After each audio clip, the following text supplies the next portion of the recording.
Bien, hermanos y hermanas, amigos y amigas, hoy es el último video en el que vamos a terminar de abordar el tema de Jesús no fue neutral y Jesús tampoco fue imparcial ante su sociedad. En el primer video, que usted lo puede ver y analizarlo en este mismo canal, decíamos y mirábamos cómo fue la actitud, la postura, la alternativa de Jesús ante el grupo de los saduceos, que era el grupo, digamos así, que ostentaba el poder político religioso de su tiempo, y también mirábamos la actitud de Jesús ante el grupo de los fariseos, especialmente ante la expectativa del reino que los fariseos tenían. Y vimos cómo Jesús, en su alternativa ante los saduceos, él hace una crítica demoledora al sistema socio-religioso, al mercado religioso que los saduceos, en contubernio con los fariseos y con el Imperio Romano, tenían en la sociedad israelita.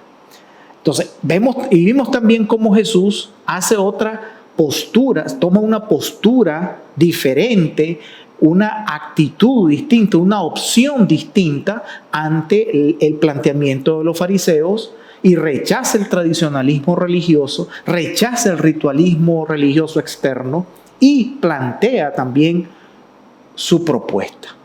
Luego, en el segundo video, miramos cuál era la actitud de Jesús ante dos grupos que también eran significativos en la sociedad israelita de su tiempo. Miramos cómo Jesús se hubiera plantado con los esenios, el grupo que se había aislado, un grupo, lo caracterizamos como un grupo fariseo radical que se aísla de la sociedad israelita, se va a las cuevas, se va a formar sus propias comunidades. Los documentos de Qumran, descubiertos en 1949, muestran cómo vivía esta comunidad, y miramos cómo Jesús también, a través de sus enseñanzas, sin un contacto directo con el grupo de los esenios, pero a través de sus enseñanzas también hubiera caído mal al grupo de los esenios, porque él plantea cosas que los esenios rechazaban, relaciones con los extranjeros. Él plantea el sistema de purificación, Jesús lo rechaza, mientras que los esenios tenían ese tipo de pensamiento.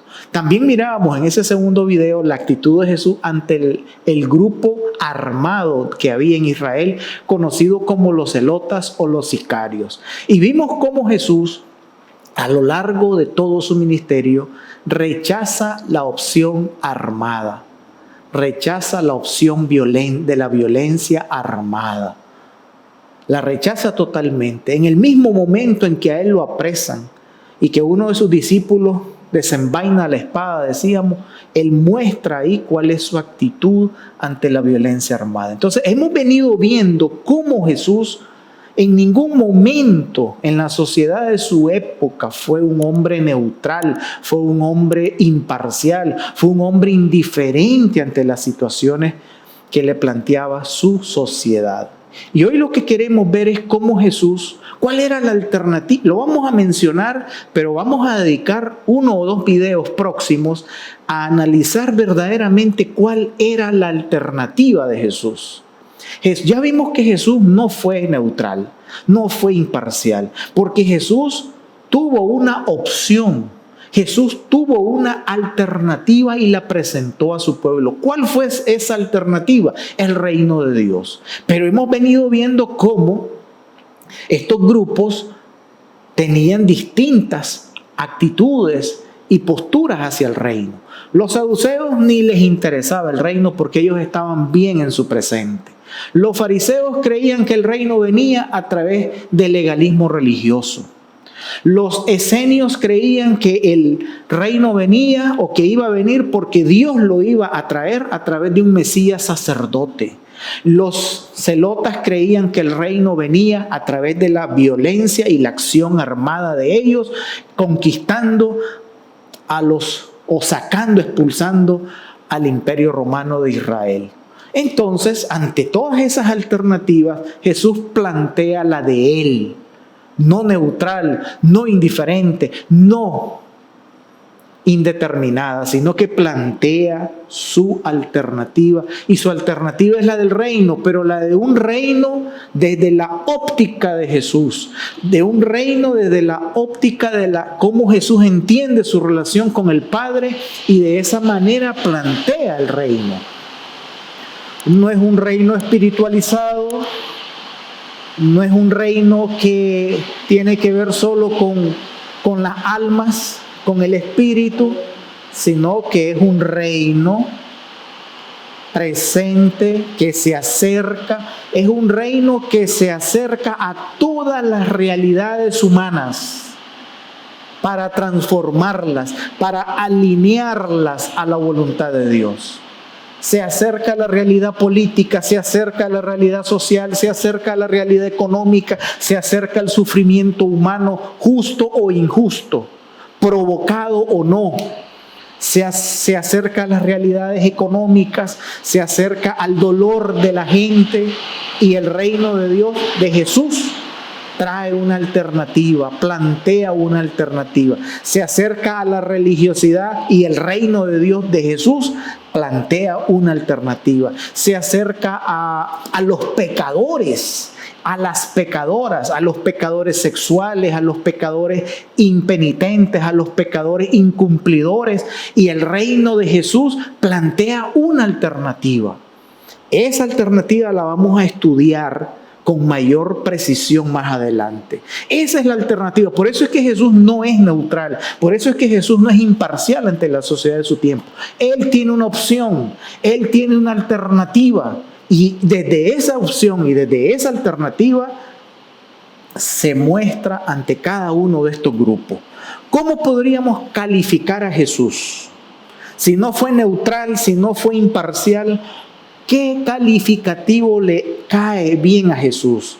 Tendríamos que decir que Jesús fue un hombre conflictivo, fue una persona conflictiva, pero no conflictiva porque tuviera problemas de adaptación social, que tuviera problemas de aceptación personal, que tuviera problemas, digamos así, intrapsíquicos, y que eso lo hiciera una persona insatisfecha, una persona conflictiva con su medio, conflictiva con las personas. Es conflictivo por la opción y por la alternativa que él toma y cómo la lleva a cabo, que contradice los valores del mundo, que contradice los valores del sistema mundo de Jesús. Por eso decimos que Jesús es un hombre en conflicto y conflictivo. Y es precisamente ese conflicto el que lo lleva a la cruz del Calvario.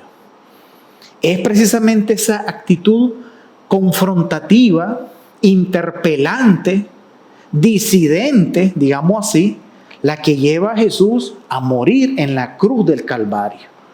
Entonces, por ejemplo, para los grupos conservadores como los saduceos, Jesús fue un hombre extremista, radical. Para aquellos, por ejemplo, que se regían por la ley como los fariseos, Jesús aparece como un liberal, un hombre libertino de la ley, porque Jesús nada que ver con la ley. Para aquellos que eran tan mezclados con la política, ahí Jesús se muestra como una persona desperdiciada. Por ejemplo, los celotas miraban a Jesús como un potencial celota, que si él quería, armaba todo el paquete contra los romanos, pero Jesús no lo hizo. Entonces, para los celotas, Jesús fue un líder social desperdiciado en todo su potencial. Y así, para su propia familia, la propia familia de Jesús no lo comprende, y sus hermanos lo llamaban y lo tachaban de loco. Porque la alternativa de Jesús ni sus propios familiares lo pudieron captar bien.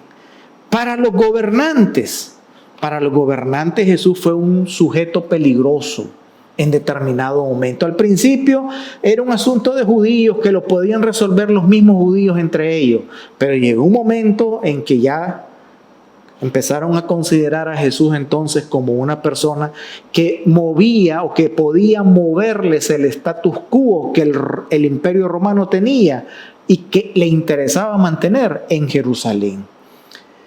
Para los ricos, Jesús también era una persona incómoda, porque Jesús los interpelaba acerca de los motivos de su riqueza, acerca de la naturaleza de sus riquezas. Jesús para los ricos era una persona incómoda, una persona molesta, porque les ponía los puntos sobre las íes, criticaba su avaricia, criticaba su insolidaridad hacia los pobres y hacia los más necesitados. O sea, Jesús fue una persona que por su opción, que por su alternativa del reino, como lo había entendido en su relación con el Padre, con Dios Padre, él se cae en conflicto. No es conflictivo, como decíamos, porque él es una persona con problemas psicológicos y eso lo hace conflictivo con los demás. No, es conflictivo por su opción de vida, que es una opción de vida del reino que contradice los valores del mundo, que contradice los valores del sistema religioso, que contradice el poder. Por eso se vuelve conflictivo. Y es de esa manera, hermanos, hasta el mismo pueblo que lo alaba y lo acompaña un tiempo a Jesús, es el mismo pueblo que poco a poco lo va abandonando porque se va decepcionando de Jesús. Se va decepcionando de la alternativa que Jesús plantea. Y ese pueblo que al principio lo seguía en Galilea, al principio lo apoyaba y que poco a poco se va desencantando de la alternativa de Jesús, ese mismo pueblo llano es el que termina, aunque tal vez aquí habría que hacer una matización, no todo el pueblo llano, ¿verdad? Sino que los que pudieron entrar en el pretorio, pero ahí habían un grupo de personas del pueblo llano que pidieron que Jesús fuera crucificado. No fue mucho pueblo, y aquí yo quiero aclarar porque esto se puede prestar a malas interpretaciones. No fue todo, el pueblo sí se vino decepcionando de Jesús, pero fue un grupo pequeño el que entró al pretorio romano a pedirle a Pilato que crucificara a Jesús. Pero al fin y al cabo era parte del pueblo, pues. Entonces, también el pueblo como que ante la alternativa, ante la no neutralidad, ante la no imparcialidad de Jesús, también entonces tomó una actitud y una postura hacia Jesús. Entonces, Jesús hacia los poderosos de su época. ¿Recuerdan ustedes aquel episodio en que los discípulos le piden a Jesús posiciones de poder? Jesús le dice, le dicen los discípulos a Jesús, quiero estar a tu derecha y quiero estar a tu izquierda. Y viene Jesús y les dice, y aprovecha esa situación para hacer una crítica mordaz, directa a los poderosos. Le dice, los poderosos de este mundo, le dice, coercionan, se imponen ante los pueblos o ante la sociedad. Lo estoy parafraseando. Pero no debe de ser así entre ustedes. El que quiera ser el mayor, hágase esclavo de todos, les dice Jesús.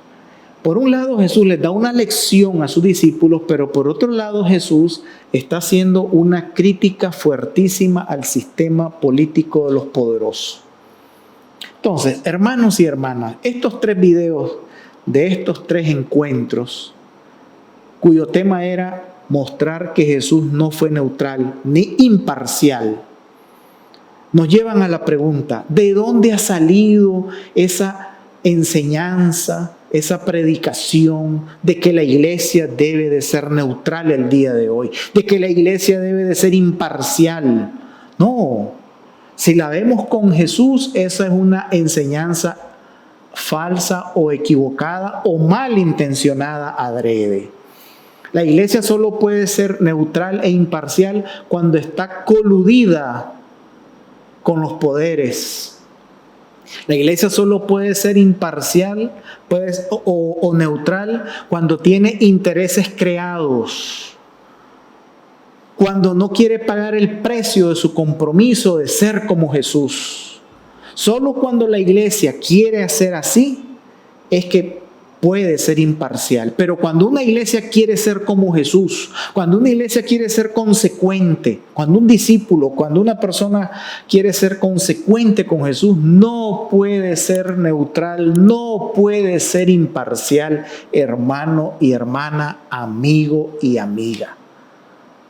Que eso nos haya quedado claro en estos 3 videos de estos 3 días. Que el Señor les bendiga.